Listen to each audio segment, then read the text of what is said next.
Hello friends, तर आजच्या व्हिडिओमध्ये आपण 33 साईजचं कटोरी ब्लाउजचं पेपर कटिंग कसं करायचं याची अगदी सोपी पद्धत पाहणार आहोत. तर एका ताईची मला कमेंट आलेली होती की 33 साईजचं कटोरी ब्लाउजचं पेपर कटिंग सांगा. तर त्यांनी मापे दिलेली नव्हती, तर मी ही माझ्या पद्धतीने मापे घेतलेली आहेत. बघू शकता, पूर्ण उंची आहे 13 इंच, छाती आहे 33, कमर आहे 28 इंच, पुढचा गळा 5.5, मागचा गळा 9 इंच आहे. कटोरी पॉइंट घेणार आहोत आपण 5 इंच आणि तो कसा आला हे आपण डिटेलमध्ये पुढे बघणार आहोत स्टेप बाय स्टेप. बाहीची उंची आहे 5 इंच आणि दंडघेर आहे 5.5 इंच. तर या मापावरती आपण आता परफेक्ट कटिंग करून घेऊया. तर इथे पूर्ण उंची आहे 13 इंच, त्याच्यात 1 इंच प्लस करायचं असतं, तर आलं 14 इंच. आणि रुंदीमध्ये आपल्याला घ्यायचा आहे छातीचा चौथा भाग येतो 33, छातीचा चौथा भाग येतो 8.25 इंच आणि त्याच्यात 1.5 इंच प्लस करायचं आहे, तर आलं 9.25 इंच. तर बघू शकता इथे पूर्ण उंचीमध्ये 1 इंच प्लस केलं तर आलं 14 इंच.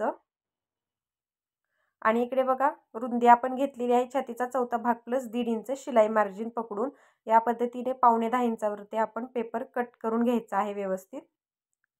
तर इथे शोल्डर आणि मुंड्याचं माप टाकण्या अगोदर आपल्याला पाठीमागचा गळा किती इंचाचा आहे तो बघायचा आहे, कारण की जेवढा गळा डीप असेल, मोठा असेल, तेवढं शोल्डर आणि मुंड्याचं माप आहे ते छोटं येतं मैत्रिणींनो. तर इथे बघा, 5 इंचावरती मी शोल्डरचं माप घेतलेलं आहे आणि 5.5 इंचावरती मुंड्याचं मार्किंग केलेलं आहे. आणि इथून इथपर्यंत 5 इंच बरोबर आलेलं आहे का शोल्डर हे पण चेक केलं, बघू शकता, कारण की इथे पण माप आहे ते वाढू शकतं. तर या पद्धतीने मी रेषा आखून घेतली आणि त्या रेषेपासून, मुंड्याच्या रेषेपासून छातीची रेषा पुढे सरळ आखून घेतलेली आहे. ते बघा, पाठीमागच्या साईडला ब्लाउज खेचू नये म्हणून आपल्याला मुंड्यापासून परत अर्धा इंचावरती एक मार्किंग करायचं आहे आणि त्याची तिरकी रेषा आखून घ्यायची. आणि इथून बघा, कोपऱ्यातून आपल्याला 1.25 इंचावरती एक मार्किंग करायचं. डीप नेक असल्यामुळे आपण 1.25 इंचावरती मार्किंग करत आहोत. आणि पाठीमागचा गळा जर तुमचा लहान असेल तर तुम्ही हे माप 1.5 इंच ते 1.25 इंचापर्यंत करायचं आहे. ठीक आहे. तर आता आपण मुंड्याचा शेप कसा द्यायचा ते बघूया. तर इथे बघा, 1.25 इंचावरती मी डीप नेक असल्यामुळे पाठीमागच्या साईडचं मार्किंग करून घेतलेलं आहे मुंड्याचं. आणि आता आपल्याला या तिरक्या रेषेचा मध्य करायचा आहे आणि तिथे एक पॉइंट देऊन घ्यायचा आहे आणि त्याच्या पुढे पण लगेच पॉइंट देऊन घ्यायचा. पुढच्या मुंड्यासाठी आपल्याला तो उपयोगी येतो.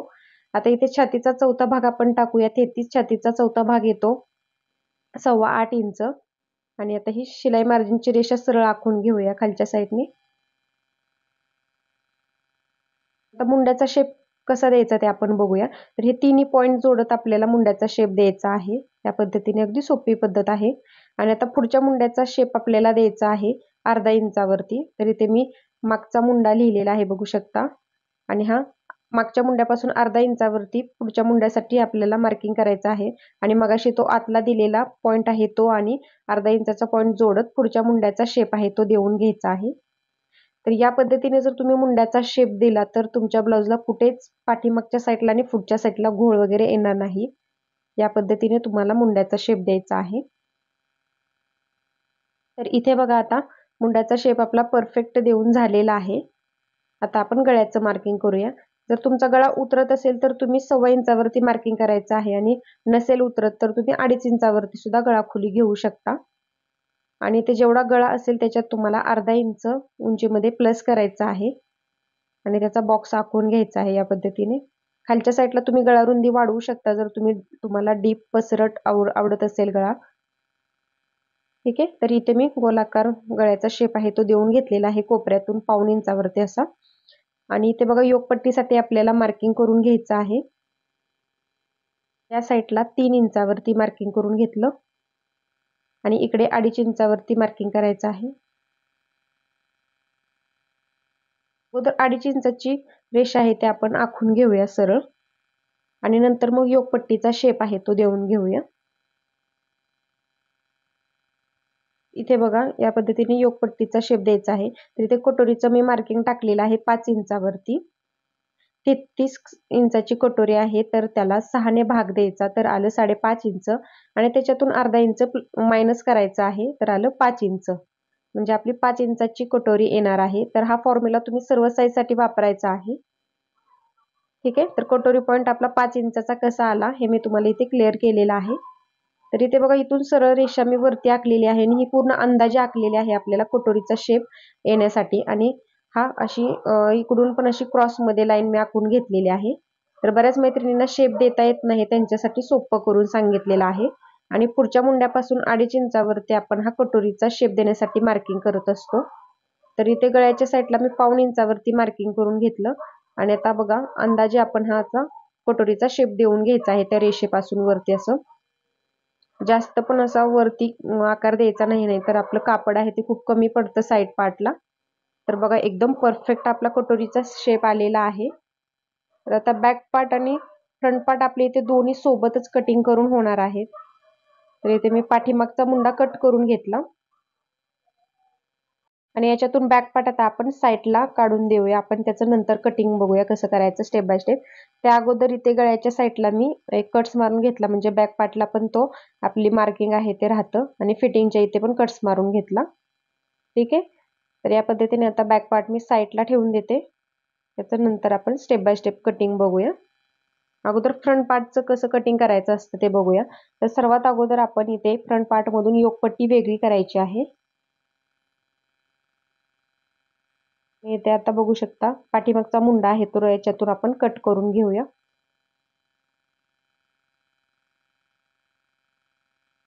गळ्याचा शेप आहे तो मी इथे व्यवस्थित कट करून घेते. तर मैत्रिणींनो एकदम सोपी पद्धत आहे माझी कटोरी ब्लाउज कटिंगची. एकदम समजेल अशी आहे नवीन शिकणाऱ्यांना सुद्धा. तर इथे बघा योक कटोरीचा शेप आहे तो आता मी इथे कट करून घेतला. तर असे 3 पार्ट आपले फ्रंट पार्टचे तयार झालेले आहेत बघू शकता. हा पहिला, हा दुसरा आणि हा तिसरा पार्ट. तर आता ह्या साइड पार्ट मध्ये आपल्याला काही बदल करायचे नसतात, तो साईडला ठेवून देऊया. योकपट्टीमध्ये काय बदल करायचे असतात ते बघूया. तर इथे 1.5 इंचाने खालच्या साईडने योकपट्टी अशी आपल्याला तिरकी कट करायची आहे. वरच्या साईडला बिलकुल करायची नाही बघू शकता. फक्त 1.5 इंच खालच्या साईडला या पद्धतीने मी कट करून घेतली. आणि इथे दुसरा बदल म्हणजे आपल्याला योकपट्टी अर्धा इंच अस्तरवरती कटिंग करताना वाढवून घ्यायची आहे. शिलाई मार्जिन बघू शकता, हे विसरायचं नाही अजिबात. हे 2 बदल योकपट्टीमध्ये करायचे आहेत न विसरता. आता आपण ही बेसिक कटोरी कशी वाढवायची ते बघूया. तर इथे बघा हा कटोरीचा आकार आहे तो अर्धा इंचाने आपल्याला कट करून घ्यायचा आहे बघू शकता.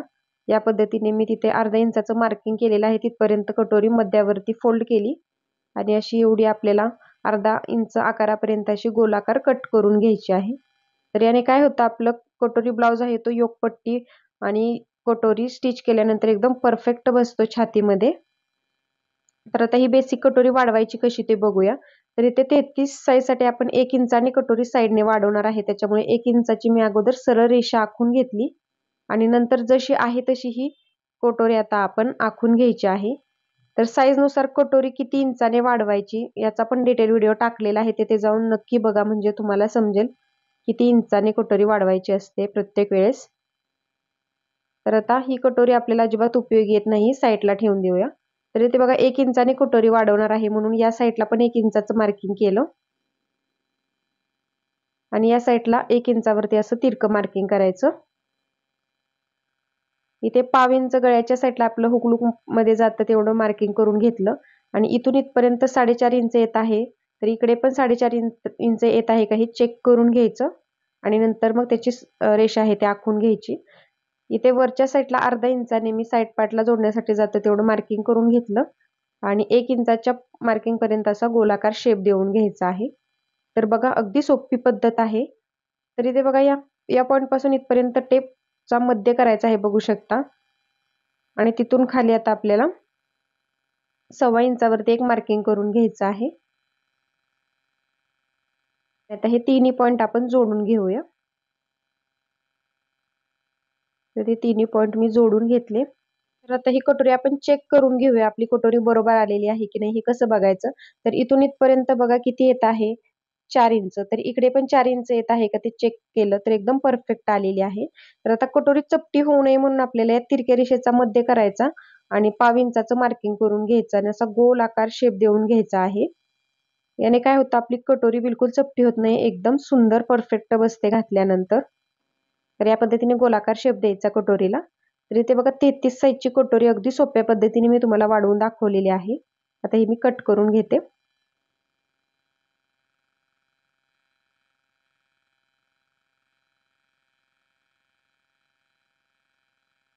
तर इथे उभा टक्स आणि आडवा टक्स कसा द्यायचा असतो ते आपण बघूया. तर इथे बघू शकता मी मार्किंग लिहून दिलेलं आहे तुम्हाला जर समजलं नसेल तर. तर इथे बघा आडवा टक्स द्यायचा आहे आपल्याला 1 इंचावरती दोन्ही साईडला. मध्यापासून आणि उभा टक्स द्यायचा आहे 2.5 इंचावरती.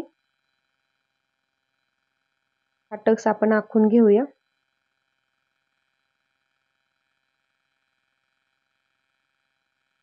इथे बघा कटोरी या पद्धतीने मध्यावरती फोल्ड करायची आहे आणि जो टक्स दिलेला आहे आपण 1-1 इंचाचा तो पण मी फोल्ड केला. तर इथे बघा आपली एकदम सुंदर परफेक्ट कटोरी आहे ती झालेली आहे. बघू शकता एकदम सुंदर आकार येतो गोलाकार शेप दिल्यामुळे आणि कटोरी बिलकुल चपटी होत नाही. मी तुम्हाला इथे लावून दाखवते साइड पार्टला. तर बघा एकदम कटोरी परफेक्ट झालेली आहे. कुठेही कमी पडलेली नाही आपली कटोरी साइड पार्टला. आणि योकपट्टीला जोडल्यानंतर जो योकपट्टीचा शेप आहे तो बरोबर आपल्या कटोरीचा शेपमध्ये एकदम प्रॉपर मॅच होतो आणि आपण 1/2 इंचाची जी योकपट्टी खाली साईडनं कट केलेली होती तिथे पण सुंदर आपलं फिटिंग येतं बघू शकता कमरेच्या साईडनं. तर या छोट्या छोट्या टिप्स तुम्ही लक्षात ठेवायच्या आहे म्हणजे कटोरी ब्लाउज आपला बिलकुल चुकत नाही. आणि अर्धा इंचाने मैत्रिणींनो कटोरी अस्तरवरती वाढवायची आहे न विसरता. तर एवढेच बदल आहेत फ्रंट पार्टमध्ये. ठीक आहे. तर आता आपण बॅक पार्टचं कटिंग बघूया कसं असतं ते. तर आपला बॅक पार्ट आहे आणि ते बघू शकता गळ्याच्या साईडला मी इथे नॉच देऊन दिलेला होता आपला गळा रुंदीचा. तिथून आता आपल्याला गळ्याची उंची टाकायची आहे. जेवढा काही तुमचा गळा असेल त्याच्यात अर्धा इंच प्लस करायचं आणि खालच्या साईडला तुम्ही गळा रुंदी वाढवून घेऊ शकता 3-3.5 इंचापर्यंत आणि त्याचा बॉक्स आखून घ्यायचा आहे. आणि याच्यामध्ये तुम्ही कोणताही गळ्याचा शेप काढू शकता. तर इथे मी सिंपल गोल गळ्याचा शेप आहे तो देऊन घेतला. फिटिंगची रेषा आहे ती आखून घेते. आता इथे शोल्डरच्या मधोमध टेप पकडायचा आणि खालच्या साईडला एक पॉइंट देऊन घ्यायचा पाठीमागच्या टक्ससाठी. आणि ते अंदाजे हा टक्स आहे तो तुम्ही द्यायचा आहे. जास्त पण वरती घ्यायचा नाही टक्स जर तुमचा गळा पाठीमागचा डीप असेल तर. आणि ते फिटिंगच्या साईडला अर्धा इंचाचं मार्किंग केलं आणि टक्स पासून अशी तिरकी रेषा आखून घेतली आणि आता हे कट करून घ्यायचं आहे. तर हे कशासाठी करायचं कारण की पाठीचा पार्ट आहे तो आपला जास्त होऊ शकतो शिलाई मार्जिनच्या इकडे आणि फिटिंग एकदम परफेक्ट येण्यासाठी आपल्याला हे क्रॉस कट करून घ्यायचं असतं बघा. आणि टक्स दिल्यानंतर हे बरोबर इक्वल सरळ येतं आणि कमरेचं फिटिंग पण सुंदर बसतं. तर इथे गोल गळ्याचा शेप पाठीमागचा मी इथे कट करून घेतला. तर एकदम सुंदर आपला इथे बॅक पार्ट इथे कटिंग करून तयार झालेला आहे बघू शकता. इथे आता आपल्याला शोल्डर उतरू नये म्हणून मी तुम्हाला इथे एक टिप्स सांगते. तर इथे बघा हा साइड पार्ट झालेला आहे आपला कट करून व्यवस्थित. कटोरी पण सुंदर वाढवलेली आहे बघू शकता. ती पण मी त्याच्यावरती ठेवून घेतली आणि योकपट्टी या पद्धतीने ठेवून घेतलेली आहे बघू शकता. तर आता गळ्यातून ब्लाउज उतरू नये म्हणून तुम्हाला या पद्धतीने गळ्याच्या साईडला 1/2 इंचावरती शोल्डर उतार देऊन घ्यायचा आहे बॅक पार्ट आणि फ्रंट पार्ट दोन्हीला. आणि आता त्याचं कटिंग करून घेऊया. तर ही एक टिप्स लक्षात ठेवायची आहे ब्लाउज कटिंग करताना नेहमी. आणि जरी माझ्याकडून कटिंग करताना सांगायची राहिली तर मी ती स्टिचिंगच्या वेळेस ऍडजस्ट करत असते मैत्रिणींनो. तर इथे बघा आपण बाहीचं कटिंग करून घेऊया. तर शोल्डरच्या इथे अर्धा इंच आपलं जातं तेवढं मार्किंग करून घेतलं. आणि इथे बघा या पद्धतीने अर्धा इंचाचं मार्किंग सोडून आपल्याला आतल्या रेषेच्या पॉईंट पर्यंत बघायचं किती येत आहे. 7.5 इंच आलेलं आहे. तर त्याच्यात 1 इंच प्लस करायचं म्हणजे 8.5 इंचावरती आपली घडी येते. किंवा असं तिरकं मोजलं तर आलं 7.5 इंच आणि त्याच्यात 1 इंच प्लस केलं तर आलं 8.5 इंच आपली ही बाहीची घडी मिळणार आहे. तिरका मुंडा मोजून बाहीचं कटिंग कसं करायचं याचं डिटेल व्हिडिओ आपल्या चॅनलवरती आहे, तेथे जाऊन नक्की बघत चला. तर इथे बघा बाहीची उंची आहे 5 इंच. तर इथे मी 6 इंचावरती मार्किंग करून घेतलं उंचीचं. आणि रुंदी आपण घेतलेली आहे 8.5 इंच. हे तुम्हाला समजलं असेल कशी घेतली ते. आणि समजलं नसेल तर डिटेल व्हिडिओ नक्की बघत चला. बाहीचे सेपरेट व्हिडिओ भरपूर टाकलेले आहेत. तर इथे बघा 8.5 इंच आपली बाहीची घडी आहे तर त्याच्यात अर्धा इंच प्लस करायचं तर आलं 9 इंच. आणि असा तिरका टेप ठेवून 9 इंच कुठे येत आहे ते बघायचं म्हणजे आपल्याला कॅप हाईटचा पॉईंट मिळून जातो. वरून खाली बघा आपल्याला 3 इंचावरती ऑटोमॅटिक कॅप हाईट मिळालेली आहे. आता त्या मार्किंग पासून 1.5 इंचावरती एक मार्किंग करायचं शिलाई मार्जिनचं. आणि असं तिरकं बघायचं तर आपलं 7.5 इंच जे मोजलेलं होतं आतल्या मार्किंग पर्यंत फिटिंगच्या ते बरोबर आलेलं आहे की नाही. तर एकदम परफेक्ट आलेलं आहे.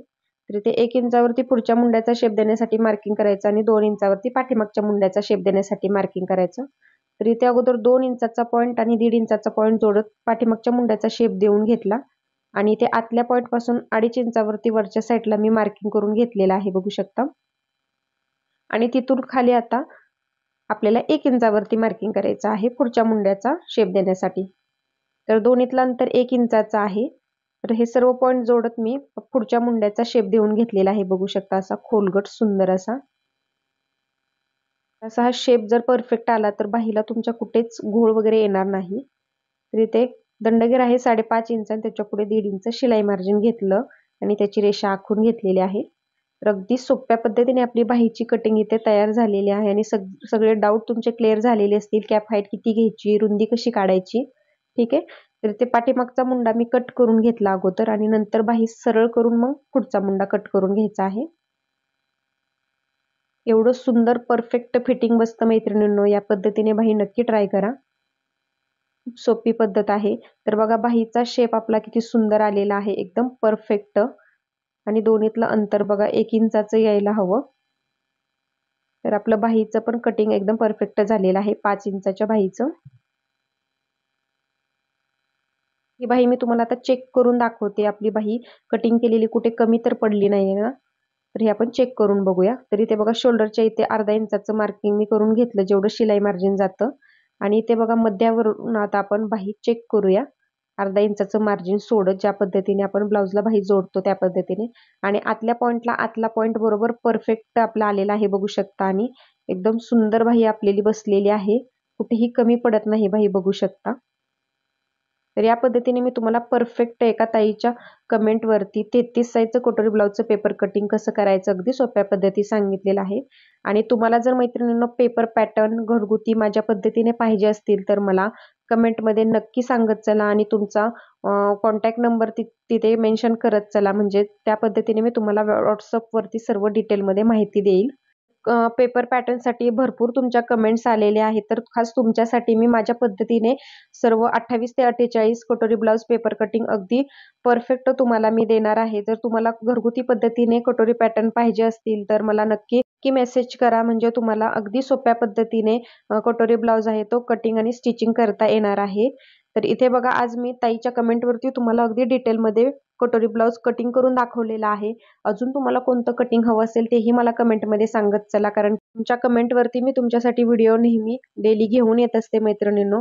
तर आजचा व्हिडिओ आवडला असेल तर व्हिडिओला एक लाईक नक्की करा आणि चॅनलला प्लीज सबस्क्राईब करून बाजूचं बेल आयकॉन आहे ते ऑलवर सेट करा. म्हणजे ज्यावेळेस मी नवीन व्हिडिओ टाकेल त्याची सूचना सर्वात अगोदर तुमच्या मोबाईलवरती येणार आहे. चला तर मग भेटूया नेक्स्ट व्हिडिओमध्ये. धन्यवाद.